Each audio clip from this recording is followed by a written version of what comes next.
West Denver. Sleep deprived and heavily caffeinated. All right, let's do this then. This is the Jeff and Bill Show. I don't agree with that. They don't always agree, but hey, at least they have coffee. Coffee. And each other. I love you, man.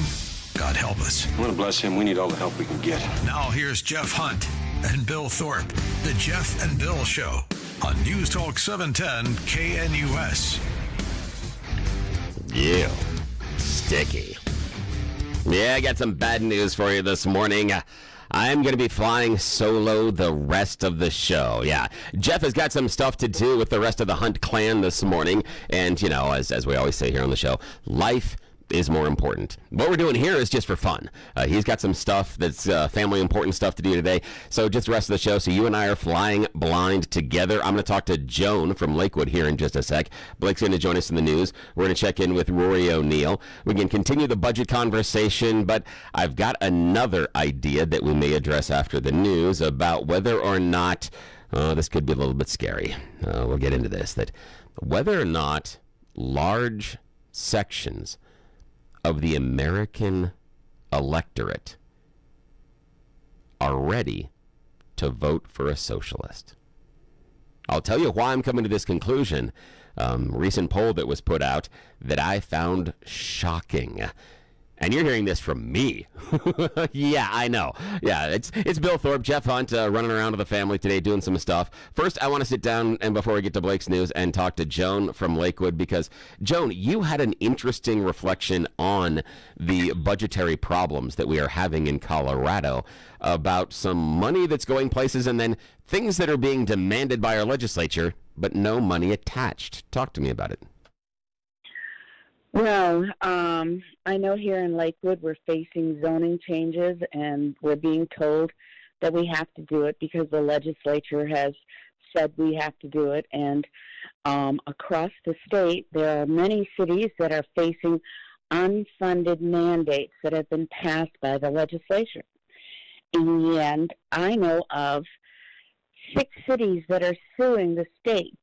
And there are people here in Lakewood that are like, why aren't we suing? And Lakewood people, because they're just stupid progressives, aren't. But I can tell you that they really need to take a good look at their legal fees, because they are suing, they're being sued, and they're fighting it instead of saying, hey, wait a minute, maybe we don't need to mandate that there are unlimited numbers of people in your home. Or maybe we don't need to mandate that here in Lakewood, they want to make a certain area, Ward 2, where you can't build a house that's more than 2,500 square feet. They're working on something called a cottage model. It's very interesting how we get told by our ward. I had a ward counselor say to me, we have to do this or we're going to lose our funding. Oh, now, here's the thing, Joan, is I would hope, and you are not a shrinking violet. I would hope that sometime in these council meetings, when they talk about the idea of changing to the cottage houses first, that hopefully you or someone of your ilk would at least raise the hand and say, I suggest you go first. As soon as all those council members downsize their own homes and they move into those little tiny cottages, then tell me it is the right thing to do. But until you are making that choice in your own living situation, don't mandate and recommend to me what we have to build or what we have to do. Now, I appreciate you bringing this up, Joan from Lakewood, because we are working on having a guest on the Jeff and Bill Show tomorrow that's going to talk about this, because I think this is going to be a huge problem. However, I think, Joan, that what you brought up is also going to be a Democrat solution. And let me tell you why. You're absolutely right that it is not okay for our state legislature to put forward a whole bunch of rules and regulations without dollars attached, because it's saying you have to follow these rules, you have to implement this, but we're not giving you any funding. So you're putting the ownership on the local counties without any financial support. That's a problem. But I think that the Democrats in our state legislature are going to go away from these large, big funded projects and instead go to these unfunded mandates, because it allows them to go back to their constituents and say, look what I passed. I passed this that is going to mandate we do X, Y, and Z, but they don't have to deal with the blowback of the dollars. We're facing in the state a $1 billion budget deficit.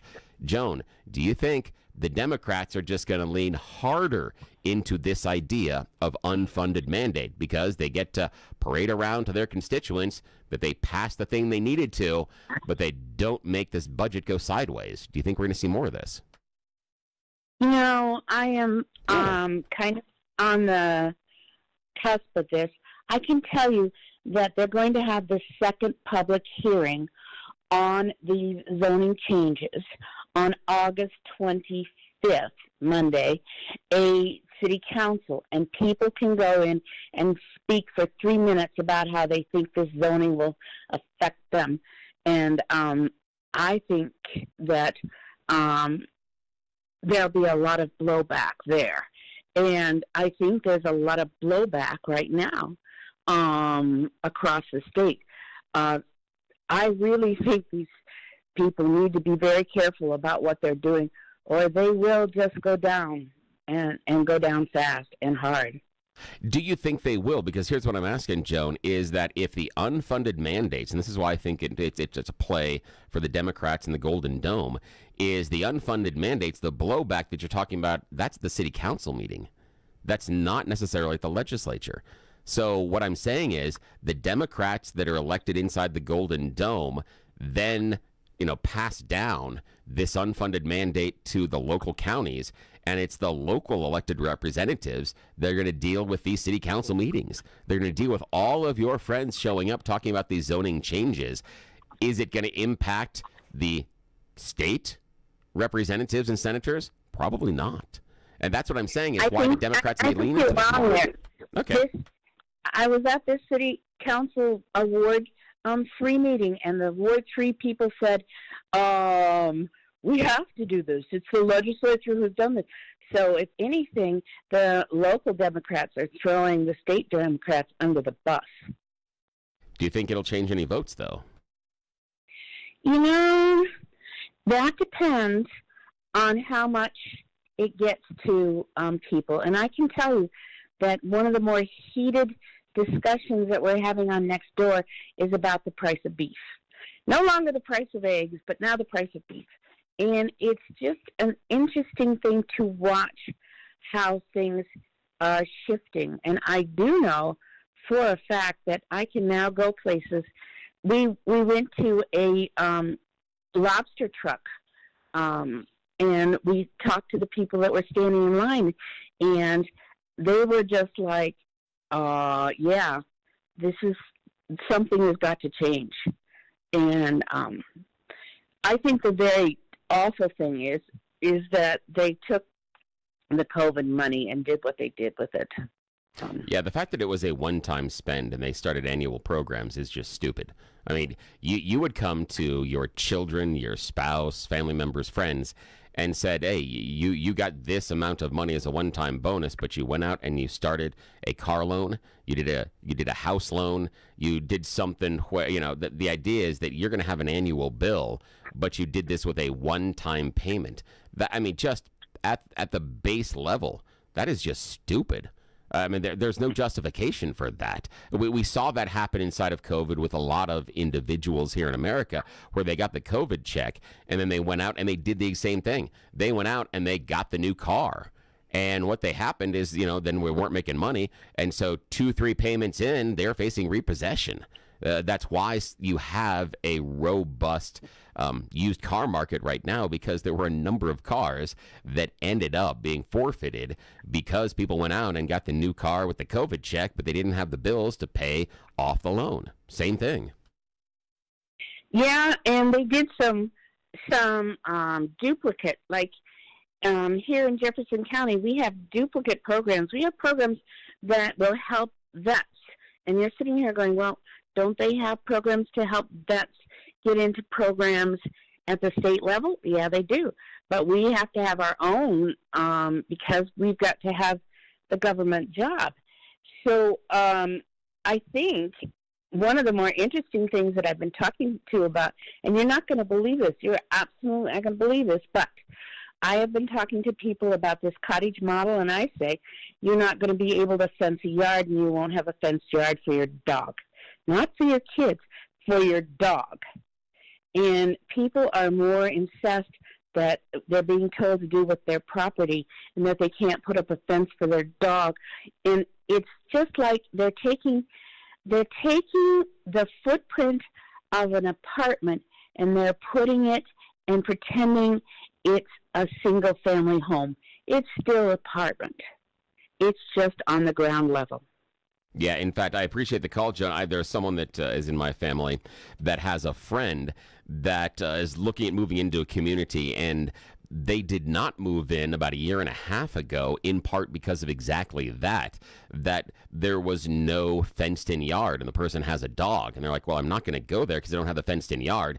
Well, just talking to my mom 2 months ago, they changed the rules inside the community. Now you can have the fenced-in yard, and so now her friend is going to be buying into that community for exactly the same reason that you talked about, the idea of understanding what the community was looking for. I'm skeptical. I think the Democrats like the idea of unfunded mandates because you get to trumpet at the state level that, hey, we did this program thing that the liberals think is good, but you're not also blowing up the money at the other end, and then it's the county's problem to deal with it. And so I'm not sure they care that much, but we'll see. We'll see what happens. But in the meantime, it is time to check in with Blake Olson. It's time for Blake Olson's News and Commentary. Blake Olson, News and Comment. Hey, good morning. It's Thursday, 64 and sunny. It's going to be another beautiful day, expecting a high of 87 today. This portion of the news sponsored by Pastor Camp Heating and Air Conditioning at 303-777-1234 to learn more about special savings opportunities on Lennox equipment.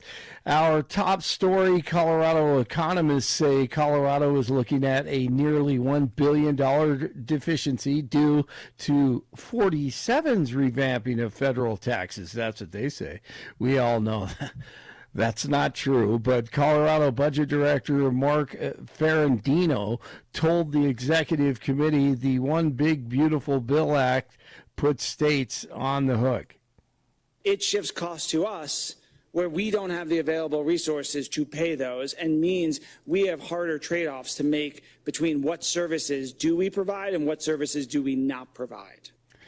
Colorado lawmakers prepping for significant program cuts. Republicans say the shortfall actually reflects years of unchecked state spending, mostly by Democrats. Pretty obvious. Former Colorado dentist James Craig is going to prison for life without parole for poisoning his wife and killing her. One of the most horrible stories in Colorado history. Two of his former patients, Billy and Stephen Tubbs, feeling a little better this morning. DJT says it'll be hard to make a trade deal with Canada after it announced plans to recognize a Palestinian state. Prime Minister Carney said Wednesday that Canada will recognize Palestine as a state in September, and Canada is facing a 35% tariff on exports. A growing number of Senate Democrats voting against sending military aid to Israel.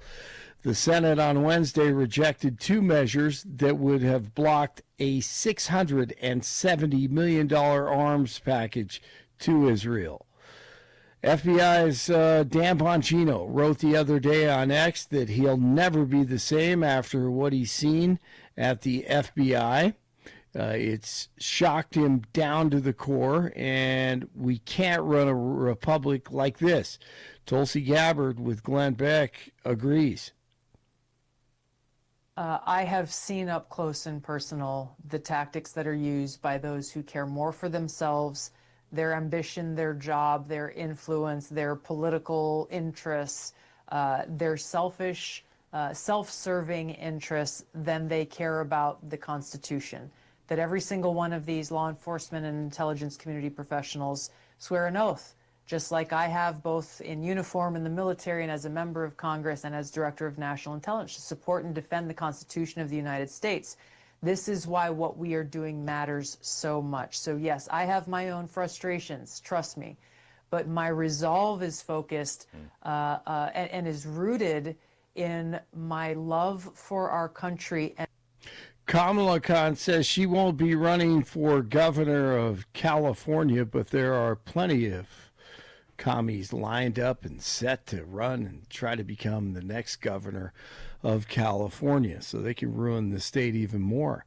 Microsoft hits a $4 trillion market value, becoming only the second company ever to reach the milestone. Shares surged 8% Wednesday after a strong earnings report, pushing its market cap to about $4.1 trillion. Former NBA star Gilbert Arenas is pleading not guilty to charges of illegal gambling.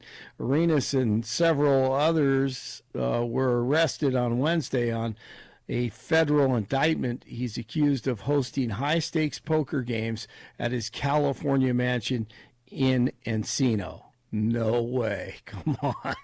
Really? Yes. With that cash? Absolutely. Broncos training camp continues today through Saturday. They are off on Sunday. Hall of Fame game tonight, preseason football. Huge for players trying to make the roster. Chargers take on the Lions. The Rockies shut out by Cleveland. Pittsburgh in town tomorrow. 59 in Castle Pines, 60 in Arvada, 64 in Denver. Jeff and Billy continue. Billy is at the helm right now by himself. Blake Olson, News Talk 710 KNUS. Deep monsoonal moisture will continue to flow into Colorado, especially over the next 3 days. Chances for thunderstorms will be high, and some will produce heavy rain. Highs upper 70s and low 80s today, low to mid 80s Thursday and Friday, with nighttime temperatures in the upper 50s, with a daily occurrence of showers and thunderstorms, some producing heavy rain. Weather is a service of L&L Heating and Air Conditioning. For quick, trustworthy, and dependable service, call L&L Heating and Air Conditioning at 720-851-1691. Visit them online at bestdenverhvac.com. You'll be comfortable with L&L. Meteorologist Don Day in the 710 KNUS Weather Center.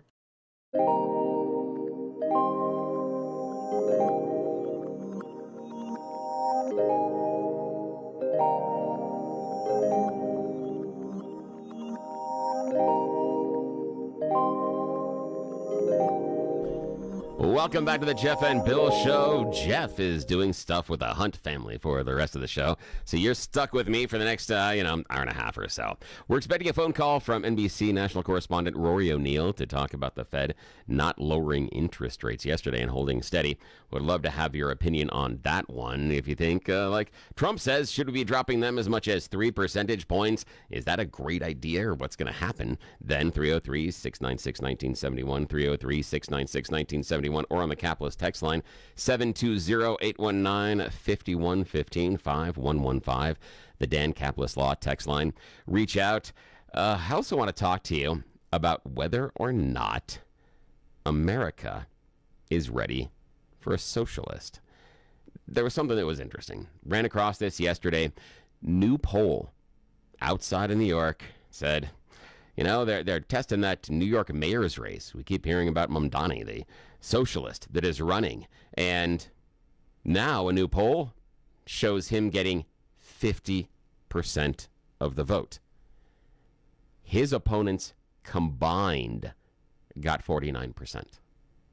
So together, the people facing the socialist Democrat candidate for mayor of New York City together got less support than he did. Now, we heard earlier this week from Jennifer Kelly, talk show host, 1 o'clock Saturdays, here on 710 KNUS. She lives in New York, that the mask is coming off on Momdani. That now places like Fox News and other places are showing about his socialist trends and what he said about defunding the police in the past, and that the worm is going to turn. Yet we have a poll that shows 50% support. Scott Jennings, who does a show here, you see him on CNN, lighting up all the Democrats on that program, and he's got a radio show here at noon following Charlie Kirk, Monday through Friday. We had him on last week. He said that Momdani's win inside of New York City was due to some rich people, that the blue-collar people didn't support, that it was this narrow sliver of support, and that's what gave him the win in the Democrat primary. The latest poll shows broader support. The latest poll shows his support reaching outside of just the rich people. On a side note, someone's going to have to tell me why the rich people are voting for the socialist. I'm curious about that one.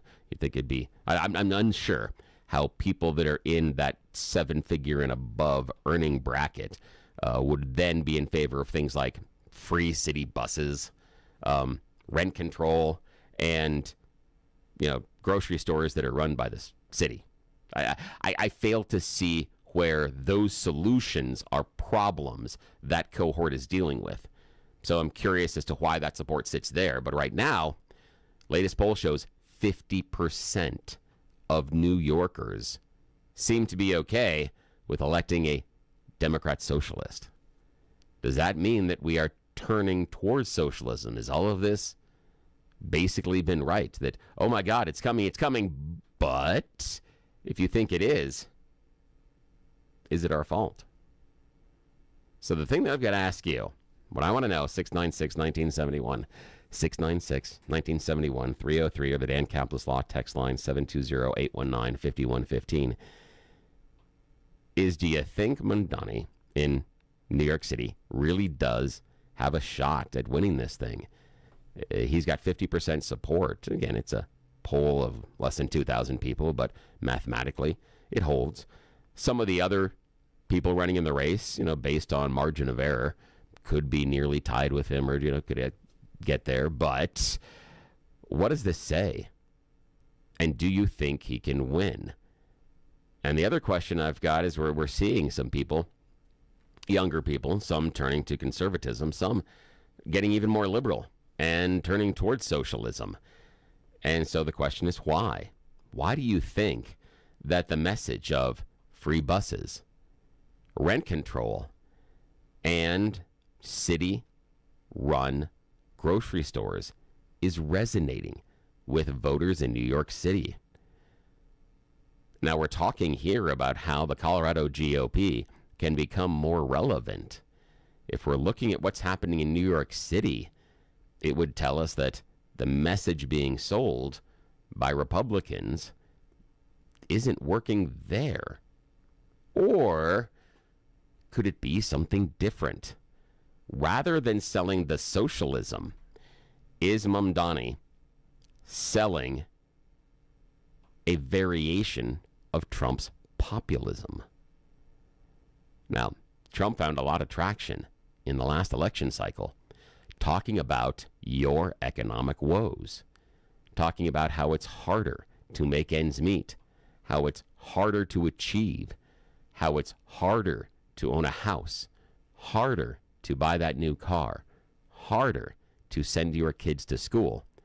Not even, Joan from Lakewood was talking to us earlier, and she's saying a lot of her friends are talking about the price of beef right now. It's not the price of eggs, but the price of beef skyrocketing, and the reasons for that. That's some of the things that Trump was talking about. The idea that things at the grocery store and elsewhere are getting more and more expensive, and you can't afford them. Is that what Momdani is doing in New York? Is he just turning and taking the, oh, I feel your pain, as Bill Clinton said, and taking a populist page out of the Trump manual and just giving it a Democrat Socialist spin? Is he just singing the same song, but to a different rhythm than Donald Trump was singing just less than a year ago? Is that the sales pitch? Is that how this thing can work? Is he incredibly clever, or is he just hiding the fact that he's a socialist? Give me a call, 303-696-1971, 303-696-1971, or on the Dan Caplis Law text line, 720-819-5115. Got a text message here that says that, America is turning towards socialism. They're upset about it, but what are we going to do? Well, here's the thing. He's selling the idea of, government taking care of you and making it easier, but wasn't Trump doing the same? During the last election cycle, Trump said that he was going to tell all of his cabinet ministers and members to immediately go and lower prices. That was going to be one of their first jobs. It didn't seem to follow through based on the prices we're still paying at the grocery store and things. But that's what he said he was going to do. He was going to get the government to do this, to lower your cost of living, to make things easier for you. It's the same sales pitch coming out of New York City, and the dude now says he's a socialist, and he's got 50% of the vote in the latest poll. All of his supporters only have 49%. How would you be viewing the 2024 election if Donald Trump at any point in time had been polling at 50% and everybody else combined, Republican or Democrat, could only together get to 49%? How confident would you be in a Trump win? How confident would you be in his message? Should the Democrat Socialist mayoral candidate in New York feel just as confident? Is it the message of socialism? Is, as many people have been saying, America finally turning to socialism? I've been hearing that since the 80s. If it's going to arrive, it's taking a damn long time. Or is he instead taking a page out of the Trump playbook and using the populism, but giving it the Democrat Socialist spin? Giving it that spin, but still telling people that it can solve all the problems. Trump came to us and said he was going to solve our problems. I understand the idea that, the Democrats always come in big government solution to solve your problems, but Trump pitched a big government solution to solve immigration, and he pitched a solution to solve our economic crisis. All big government programs. We can talk about the implementation, but both sides seem to be talking about the government coming in and being the solution to our perceived problems. So I don't know what you think. I'm going to step aside. 303-696-1971, 303-696-1971, or the Dan Caplis Law text line, 819-5115. Is America finally beginning to accept socialism? Are we seeing it in New York City? Or is the mayoral candidate just being clever and co-opting Trump's populism? I'll talk to you after this. This is Denver's talk leader, The Jeff and Bill Show, News Talk 710, KNUS.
Welcome back to the Jeff and Bill Show. Jeff Hunt is running around with the little huntlings. Yeah, he's got some family stuff to do today, so I am flying solo. It's you and I for about the next 90 minutes. And I want you to tell me, why is Zohan Momdani getting 50% of the potential vote in New York City for mayor, according to a recent poll? Poll was conducted between July 16th and July 24th. Talked to 1,400 registered voters and residents. Statistically, yeah, they've got a plus or minus about 5%, but that's in usual polls.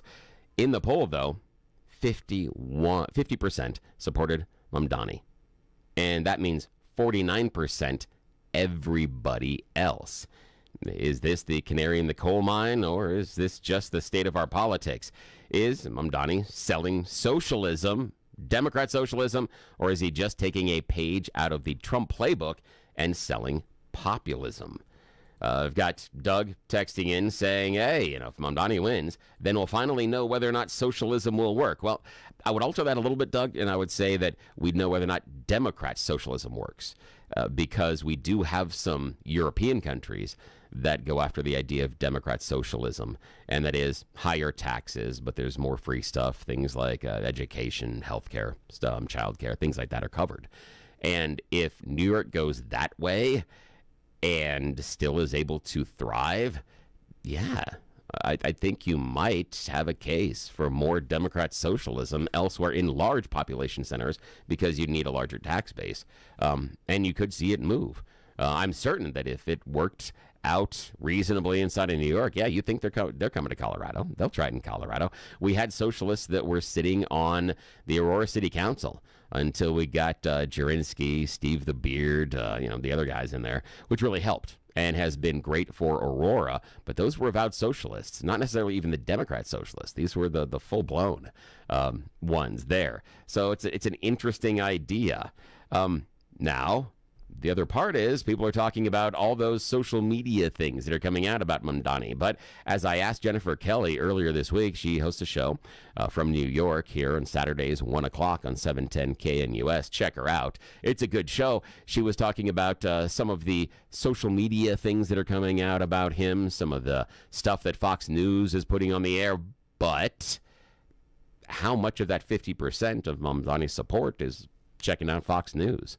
How many of them are visiting Breitbart or OAN? How many of them are listening to The War Room with Steve Bannon? Or listening to a station like 710 KNUS, Charlie Kirk and Hugh Hewitt and Scott Jennings and Mark Levin? Are they exposed to that? I understand the idea of his statement about defunding the police, and we'll see how he deals with it. But I've always told this to politicians, and they ignore me, and they probably should, but the idea of coming out and just saying, well, I was wrong, that I feel this and this and this about defunding the police. I still hold the idea that defunding the police was probably one of the worst marketing slogans ever created inside of politics. It is flat out stupid. It was dumb then. It is dumb now, because the idea of defunding the police is just stupid. We need them. They put their lives on the line for us each and every day.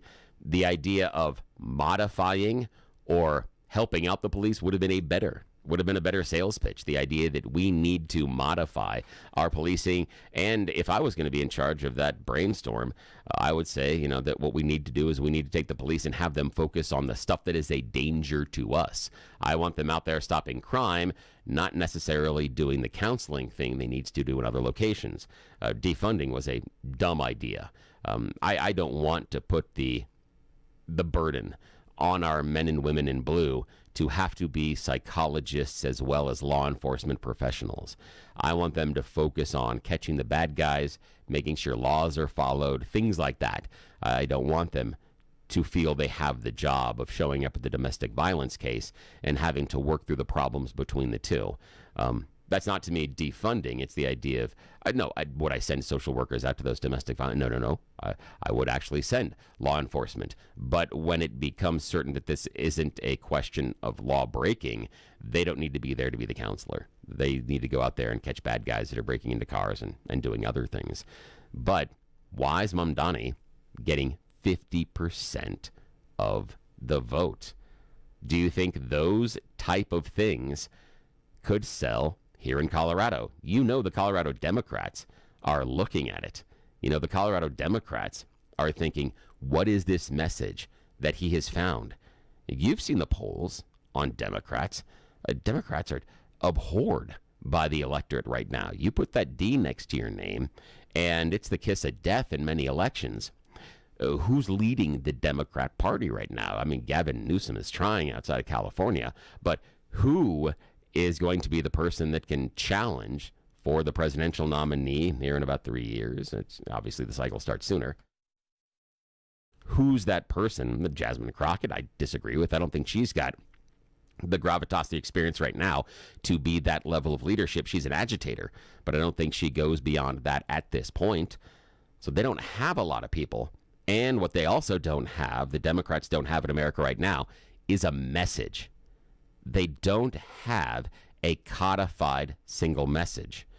Trump excels at this. And even when he was out of power, he was very, very good at defining his opponents and especially defining the Biden administration. The Democrats are awful at that right now. They were really, really bad when Trump was running for office, and they still suck at it. But is Momdani giving them the tools, teaching them what that sales pitch is? And I understand there's a lot of people out there, you might be one of them, saying, there's no way, how could you sell the socialism? But remember, he's not coming out there selling socialism or even Democrat socialism. He's selling the idea of making your life easier and better. He's talking about taking away some of those pain points, taking away the idea, I don't agree with rent control, but what he's selling to some of those renters inside of New York City is, he's saying, I know you're not getting annual raises. I know that your wages are stuck. I know that your rent keeps rising every year. I know that you're paying more at the grocery store every year. It's getting more expensive to clothe your kids every year. And don't even think about paying for higher education. So I'm going to alleviate that budget problem with rent control. I think it's the wrong solution. But do you see why it sells? Do you see why he's coming in and saying, I am going to be able to make it easier for you? That was the idea behind Trump. That was the idea behind the big, beautiful bill, wasn't it? The idea that, we had this massive tax bill, all of these tax increases that were going to come due if we didn't pass the big, beautiful bill. And that was going to be awful because it was going to make it harder for you to pay your bills. Same solution. Same thing. So the idea that they can't sell it, I disagree with. I think it can be sold. And we're seeing 50% of the voters inside of New York City right now supporting it.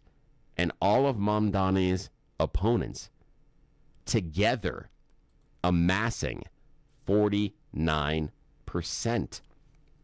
So if you just reject the idea that socialism as a message Democrat socialism can't work as a message inside of the U.S., well, you're seeing it inside of New York. Now, New York is a little bit of a different petri dish, especially the city, the metropolitan area. There have been other socialist mayors around the nation. Some could even make an argument that maybe dude sitting down the road in Colorado Springs has a little bit of Democrat socialism inside of his platform planks and how he views the world. So it's not unreasonable. But this is a major metropolitan. This is, one of the two major cities in the U.S. You look at New York and L.A. being number one, number two, as far as importance and prominence. How many times have you seen the national news and they focus on things happening in New York City and you're like, well, it doesn't matter to me, but that's where they're located. Even Fox News has their headquarters in New York City. So that's where they live. That's where they make their bread and butter. So New York is important. And if Momdani can navigate this sales pitch of Democrat socialism, conservatives may have to rethink a few things because, well, here's the question. I don't know if we want to get to this one here. Okay, 303-696-1971.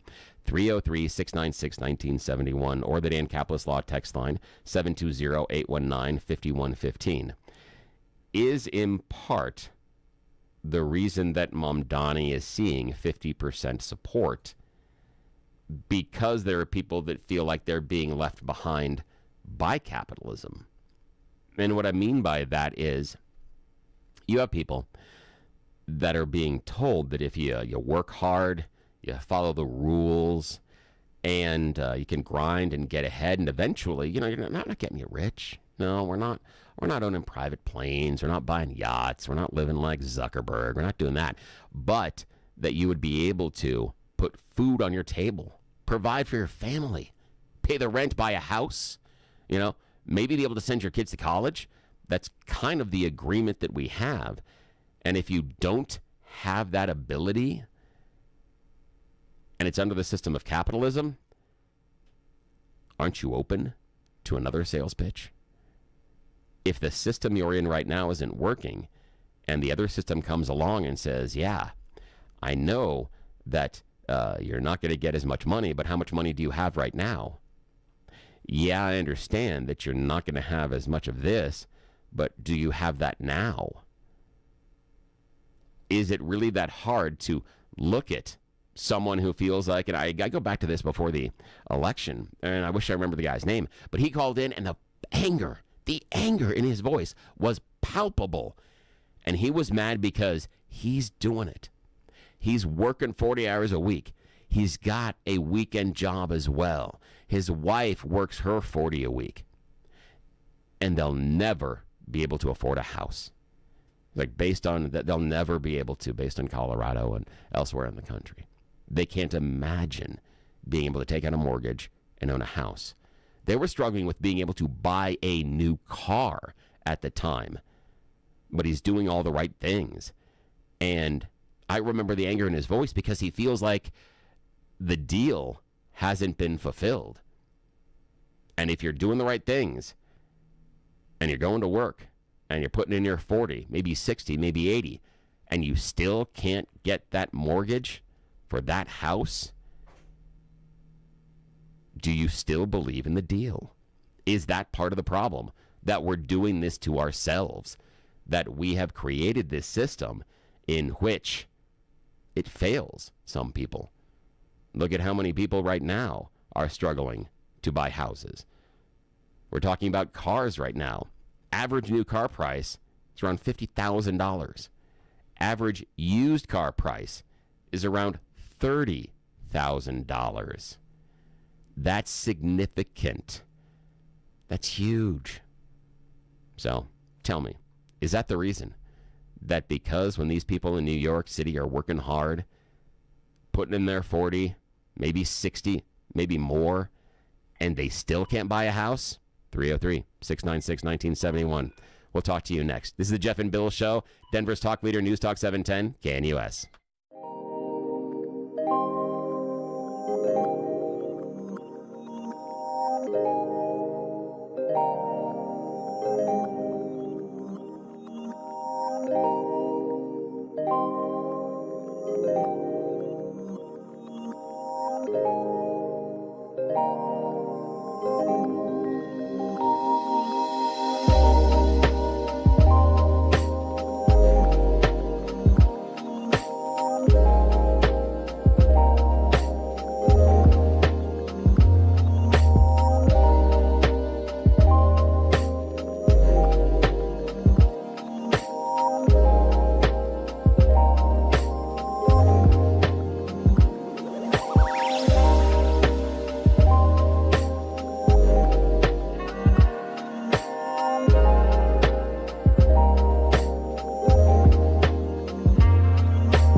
Welcome back to the Jeff and Bill Show. Bill Thorpe flying solo. Jeff's running around with the family. Had some family stuff to take care of this morning. So it's just you and I for about the next hour. Talking about Zohan Momdani. In a recent poll, he reached 50% support. The rest of the candidates are at 49. A single candidate, and he's a Democrat Socialist, and he's got 50% of the vote in this poll. Now, as one of the texters points out, is this just because it is New York City? You know, all those super libs, but again, super lib rich people as well. And are they voting for socialists? Are they voting for the Democrat Socialists? That's what we heard from Scott Jennings, who's on this radio station every day at noon. You've seen him and been a fan of him on CNN. He's now got a brand new radio show. Last week, he told us that Momdani's support is in this slice of rich people, not the ultra rich, but really? The people pulling in more than 7 figures are in favor of rent control? Is that where he's pulling, and is there enough of them to make it 50%? I want to find out what you think. 303-696-1971, 303-696-1971. We're going to talk to Dave in Denver. Dave, why in the heck is Momdani pulling 50% in the polls in New York? What do you think? Because he is a great salesperson. Ooh, I like that. Tell me more. He has to be. So the message that he is resonating is holding true because, number one, he is taking the time to listen to the needs of his constituency. Number two, he is showing them the value of what he has to offer based on those needs. And number three, he is earning their trust. Oh, no. So need, value, trust. It's a sales proposition. I learned that in 1984. Yeah. And he's doing great at it. So the problem with Republicans is we're attacking instead of resonating. Ooh, and that is why Trump won. That's why the Republicans lost. Back starting with Obama, and we're not doing our due diligence to pay attention to our customers. And Dave, you make a lot of sense. You make a lot of sense. I like what you said about the sales pitch, and I think you are 110% right. We do business with people that we know, like, and trust. And you're right, that he has identified a need, and then he said, this is what I can do about it, and now you can trust me to fix that. I think Trump, the exact same thing. He identified the needs of the electorate. He said, here are the problems and what I can do about it, and trust me to take care of it, in part because he talked about what he had done last term. We heard over and over in the election cycle about no wars under Trump. The economy was good under Trump. You can trust him to bring forward the same thing. So do you think that Momdani is in some ways taking that populist playbook manual from Trump and just giving it the Democrat Socialist spin?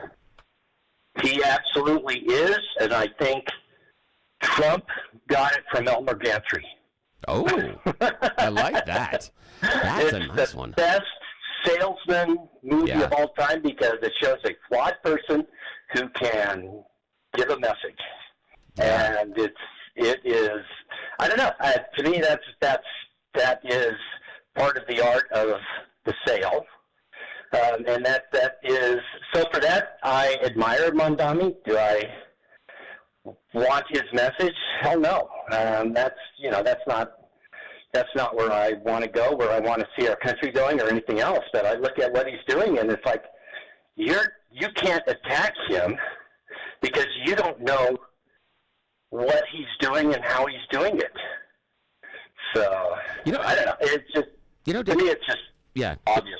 You've hit on something that was really interesting. And what I want to ask you is that will the Republicans or either possible independent candidate figure this out? And what I want to go back to is during the last election cycle, one of the problems that the Democrats had is the refusal to acknowledge the economic pain the average voter was seeing. We saw fundamentals inside of the larger economy were strong, but at the individual level, it was problematic. People weren't being able to pay for things. You're having to cut, and you're not getting ahead. You can't afford a car, can't afford a house. So the Democrats kept telling the electorate, no, economy is fine. It's just your pain. That didn't work very well because you want people to deal with your pain. Now, Momdani is doing kind of the same thing.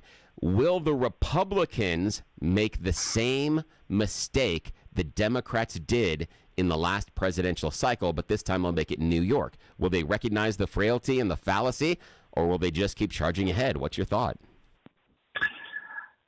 They're going to keep charging ahead because they're stoically idiots, and their presumption and arrogance is going to keep them from walking the streets and doing the things that they need to do. And, you know, they need to, who's in the council in New York City who can counter him? Who's arguing against him? Who are his biggest opponents?